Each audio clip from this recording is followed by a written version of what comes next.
Good morning, ladies and gentlemen. Today is July 8th. My name is Andy Huynh, and I would like to welcome you all to VATV News Youth and Media here on SBTN-DC. We have a very exciting show for you all, and today this show is going to be very special as well. This show will be our very last show. Ladies and gentlemen, this is probably the very last time you'll see Jack Productions on your TV screen. So to end our season, we're going to end it with a bang. To start off our show, we are going to have a special news report on the United States Holocaust Memorial Museum.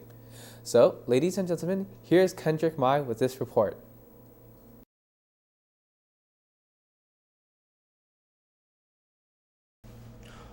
The Holocaust was a state-sponsored systematic persecution and annihilation of European Jews by Nazi Germany and its collaborators between the years of 1933 and 1945.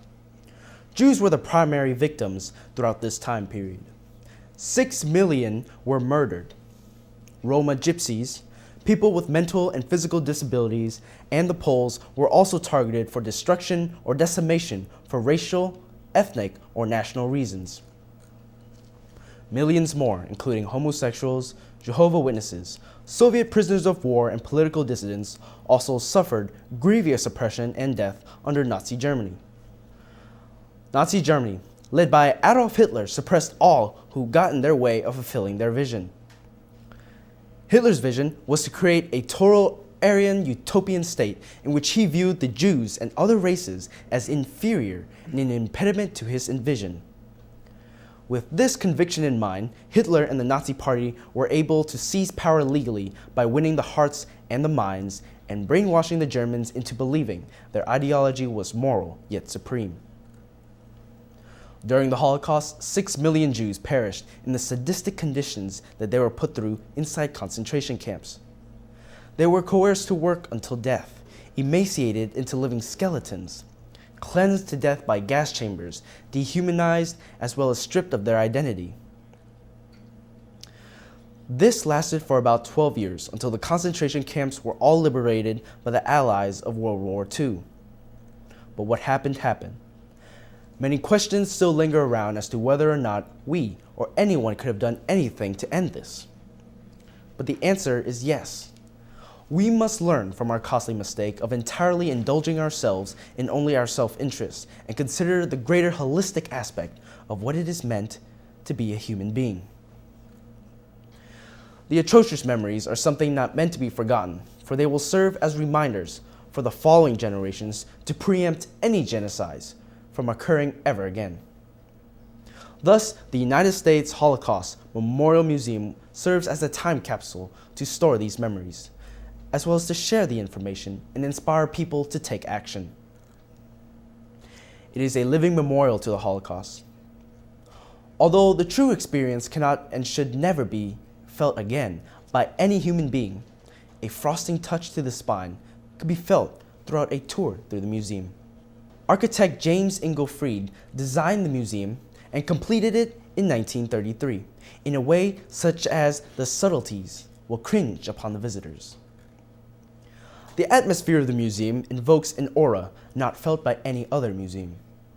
The metal bars, the prison bars, the watch posts, they all create a feeling of oppression. Deeper into the core of the museum, a chilling tour through the permanent exhibition awaits the visitors. The permanent exhibition is a database for everything one would need to know about the Holocaust, but it has a very empathetic dimension to it. Words being said now cannot be a substitute for the true experience through the exhibit. There are countless stories of tragedy and also heroism. Victims of all ages had to endure through the anguished hardships. One little girl from the village of Ivitsky was able to capture a plethora of photographs of before and after the Nazi takeover. The Tower of Schetzel in the permanent exhibition was just one of thousands of villages that was ravaged by the Nazis. One out of thousands is one we will never forget. The lives lost and sacrifices will never be forgotten.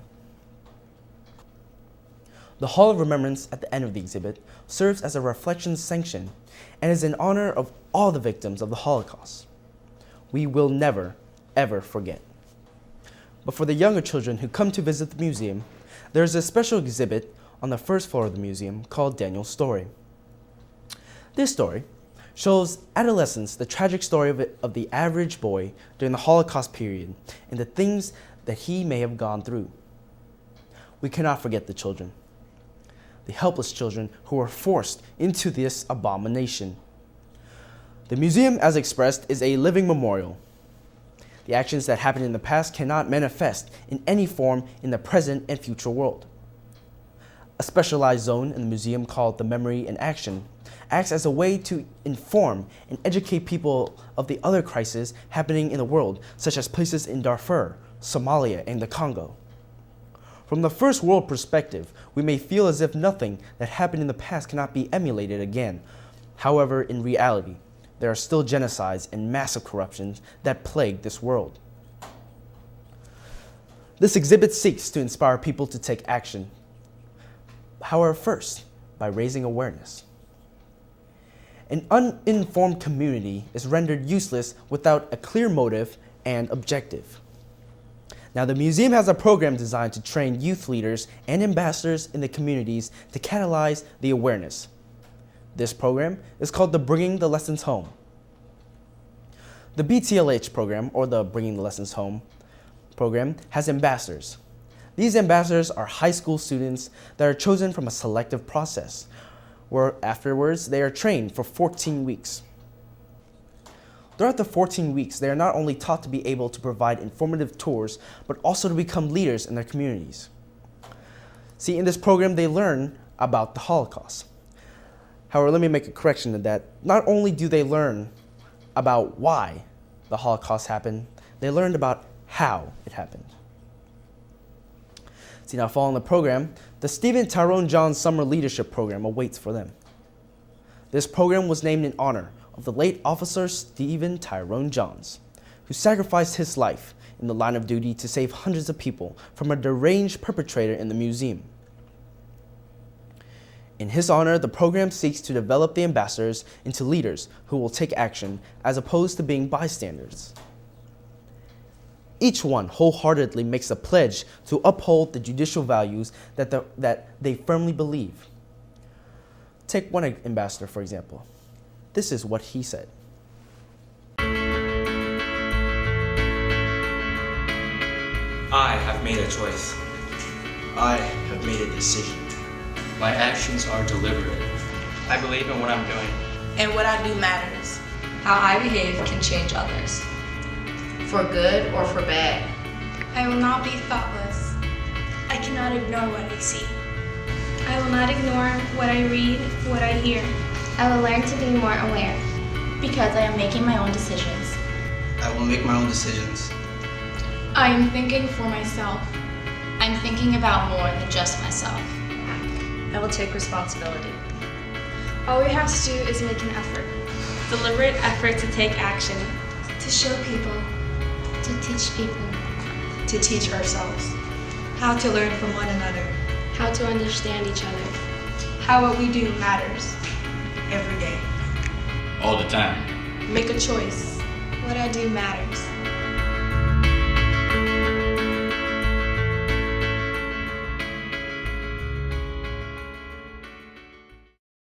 The experience that they gain is invaluable.